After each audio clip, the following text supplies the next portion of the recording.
Good morning students. Class 5 Hindi 1 chapter 1 भाषा और व्याकरण। भाषा संस्कृत की भाष धातु से बना है जिसका अर्थ होता है बोलना या प्रकट करना। तो भाषा का अर्थ क्या है? विचारों का आदान प्रदान भाषा है।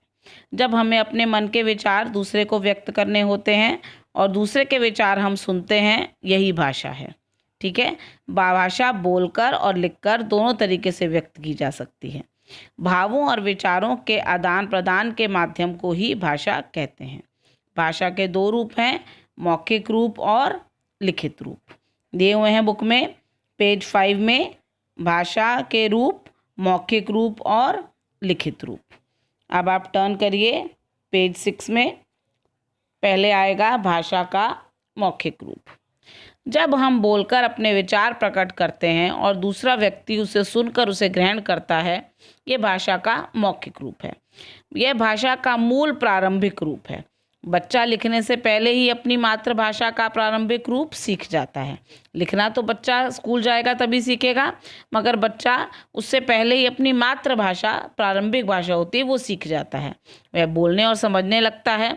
हमारे दैनिक जीवन में अधिकांश कार्य सभी भाषा से होते हैं। हमें किसी से बात करनी है, हमें भाषा का उसमें प्रयोग होगा। वाद विवाद में, भाषण में, कोई घटना या कहानी सुनाने में भाषा के इसी रूप का प्रयोग हम करते हैं। भाषा से ही हम आदान प्रदान करेंगे। तो भाषा के इस रूप का प्रयोग सर्वाधिक होता है। सबसे ज़्यादा प्रयोग मौखिक रूप का होता है। इसका प्रयोग पढ़े लिखे अथवा अनपढ़ सभी व्यक्ति करते हैं। जिसको पढ़ना लिखना नहीं आता, वे भी अपने प्रारंभिक भाषा उसे आती है, उसी के द्वारा वह एक दूसरे से बातचीत करता है। तो मौखिक भाषा के उदाहरण हो गए वार्तालाप, हम एक दूसरे से बात कर रहे हैं, वो भाषा का उदाहरण हो गया। वाद विवाद, वाद विवाद प्रतियोगिता होती है, बातचीत करनी, जिसमें एक टॉपिक के ऊपर कोई एक दूसरा बोलता है, जो सुनता है, दूसरा बोलता है, वो सुनता है। भाषण, भाषण देते हैं नेता लोग, वो भाषण, उसमें भी क्या होता है? नेता भाषण दे रहा है, जनता सुन रही है। कोई घटना या कहानी सुनने में भाषा इसी रूप का, मौखिक रूप का प्रयोग होता है। कोई कहानी को सुना रहा है, दूसरे सुन रहे हैं, उसमें मौखिक रूप का प्रयोग है। दूसरी भाषा है लिखित भाषा। जब हम लिखकर अपने विचार व्यक्त करते हैं और दूसरा व्यक्ति पढ़कर उसे ग्रहण करता है, उसे लिखित भाषा कहते हैं। हमने लिखकर कुछ व्यक्त किया और दूसरे ने उसे पढ़ा, ये भाषा हो गई मौखिक, लिखित भाषा। लिखित भाषा स्थायी होती है। स्थायी मतलब वो आपके पास एक लिखी हुई हमेशा के लिए रहेगी। मौखिक में तो जो आपने बोला वो भूल भी सकते हैं, मगर लिखित भाषा जो होती है वो आपके पास हमेशा रहती है। इसे सीखने के लिए प्रयत्न करने पड़ता है। लिखित भाषा, मौखिक भाषा आपको अपने आप आ जाती है जब बचपन से ही, मगर लिखित भाषा के लिए आपको सीखना पड़ता है। पत्र, लेख, पुस्तक, कहानी लेखन, समाचार पत्र, पत्रिकाओं आदि में भाषा के इसी रूप का प्रयोग किया जाता है। इस भाषा का प्रयोग पढ़े लिखे व्यक्ति ही कर सकते हैं। अब लिखित भाषा के उदाहरण हो गए पत्र। पत्र क्या होता है? लिखा किसी ने, आपने पढ़ा, लिखित भाषा हो गई। लेख भी किसी ने उसी तरीके से लिखा और आपने पढ़ा। पुस्तक लिखी गई, आपने पढ़ी। कहानी लेखन, कहानी लिखी गई और फिर पढ़ी गई। समाचार पत्र, पत्र क्या होता है? आप पढ़ते हैं, ठीक है, लिखा हुआ होता है, आप उसे पत्र हैं। पत्रिकाएं भी उसी तरीके से लिखी होती हैं और आप उन्हें पढ़ते हैं। ये सब लिखित भाषा के रूप हैं। लिखित भाषा, पढ़ा लिखा भी जो व्यक्ति होगा वही तो लिखित भाषा को पढ़ पाएगा। इसलिए ये मौखिक भाषा और लिखित भाषा में अंतर समझ में आया। अब आगे आती है एक सांकेतिक भाषा। वो क्या है? कभी कभी कुछ लोग संकेतों के द्वारा बात करते हैं, उनके इस व्यवहार को सांकेतिक भाषा कहा जाता है।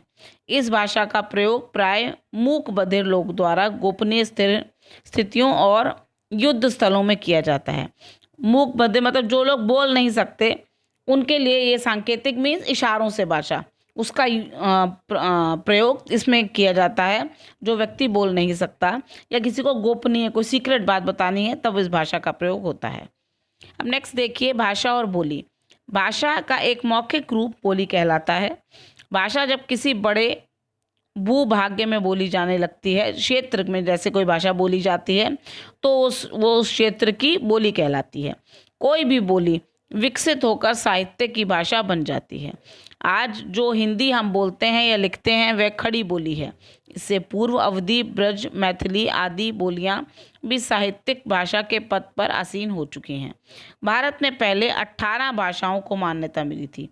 पहले भारत की 18 भाषाओं को स्वीकृति मिली थी, मगर आज भारत में 22 भाषाओं को स्वीकृति मिली है। 4 और भाषाओं को मिली है। वो कौन सी हैं? बोडो, डोगरी, मैथिली और कोंकणी। तो अब टोटल 22 भाषाएं हैं जिनको भारतीय संविधान ने मान्यता दी है। 22 हो गई। असमिया, बांग्ला, डोगरी, गुजराती, हिंदी, कन्नड़, कश्मीरी, कोंकणी, मैथिली, बोडो, मलयालम, मणिपुरी, मराठी, नेपाली, उड़िया, पंजाबी, संस्कृत, संथाली, सिंधी, तमिल, तेलुगु और उर्दू। अब आ गया लिपि। लिपि क्या है? देखिए, जब हम कुछ बोलते हैं तो हमारे मुंह से ध्वनियाँ निकलती हैं। वो ध्वनियाँ ही लिखने के लिए हम कुछ चिन्हों का प्रयोग करते हैं। ठीक है, इन चिन्हों को वर्ण कहते हैं। वर्णों के लिखने के ढंग को लिपि कहा जाता है। वर्णों के लिखने के ढंग को ही हम लिपि कहते हैं। भाषा को लिखने के लिए बनाए गए संकेत चिन्हों की व्यवस्था को लिपि कहते हैं। हिंदी, नेपाली, मराठी, संस्कृत भाषाएं देवनागरी लिपि में लिखी जाती हैं। पंजाबी भाषा की लिपि जैसे गुरुमुखी है, ये इन सब की देवनागरी है। हिंदी की, नेपाली की, मराठी की, इन सब की लिपि क्या है? देवनागरी है। पंजाबी भाषा की लिपि है गुरुमुखी। अंग्रेजी भाषा की लिपि है रोमन। ये इस तरीके से हर भाषा की अलग अलग लिपि होती है। ज़्यादातर भाषाएं देवनागरी लिपि में लिखी गई हैं। उसके बाद आता है लास्ट टॉपिक है व्याकरण। व्याकरण वह विद्या है जिसके द्वारा किसी भाषा का शुद्ध बोलना या लिखना जाना जाता है।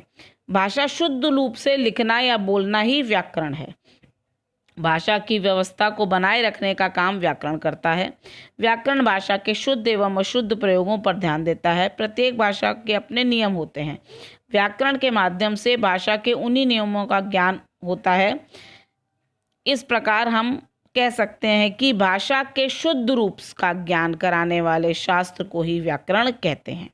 भाषा के शुद्ध रूप, जिससे हमें भाषा का शुद्ध रूप का ज्ञान हो, उसको ही व्याकरण कहा जाता है। अब इस तरीके से पाठ हमने यहाँ ख़त्म किया। अब देखिए क्या हमने इस पाठ में, अभी मैंने तुम्हें क्या क्या करवा दिया। भाषा की परिभाषा, भाषा के 2 रूप, मौखिक रूप और लिखित रूप। मौखिक रूप क्या है, लिखित रूप क्या है? मौखिक के उदाहरण वाद विवाद, वार्तालाप, भाषण, और लिखित के उदाहरण हैं पत्र, लेख, पुस्तक, कहानी लेखन। उसके बाद हमने भाषा और बोली में अंतर जाना और हमारी कितनी बोलियों को स्वीकृति मिली है संविधान में। हमारे 22 हमारी भाषाओं को मान्यता प्राप्त मिली है भारतीय संविधान में, और उनके नीचे नाम दिए हुए हैं। उसके बाद लिपि क्या है? लिपि क्या बताया था? भाषा के लिखने के लिए बनाए गए संकेत चिन्हों की व्यवस्था को ही लिपि कहा जाता है। और व्याकरण क्या है? भाषा के शुद्ध रूप का ज्ञान कराने वाले शास्त्र को ही व्याकरण कहते हैं। अब आपको कॉपी में क्या करना है? कॉपी में आप सबसे पहले पाठ का नाम, पाठ का नंबर डालने के बाद भाषा की परिभाषा लिखेंगे। कोई भी परिभाषा आप लिख सकते हैं, सभी एक जैसी ही हैं। नीचे दी भी हुई है पेज 5 में, भावों और विचारों के आदान प्रदान के माध्यम को ही भाषा कहते हैं। ये परिभाषा लिख लेंगे। उसके बाद भाषा के रूप, और इस तरीके से उसे 2 में डिवाइड करेंगे, मौखिक भाषा और लिखित भाषा। फिर मौखिक भाषा की परिभाषा और उसके कोई भी 3 उदाहरण, लिखित भाषा और उसकी परिभाषा और उसके कोई भी 3 उदाहरण। ठीक है, उसके बाद आप लिखेंगे भाषा की परिभाषा, और उसके बाद आप लिखेंगे भाषा और बोली में अंतर। एक साइड भाषा, एक साइड बोली, उन दोनों में अंतर, लिपि की परिभाषा और फिर व्याकरण की परिभाषा। यही आपका आज का गृह कार्य है। इसके बाद हम इसका अभ्यास कार्य नेक्स्ट क्लास में स्टार्ट करेंगे। यहीं तक आज आप काम करें। ठीक है, धन्यवाद।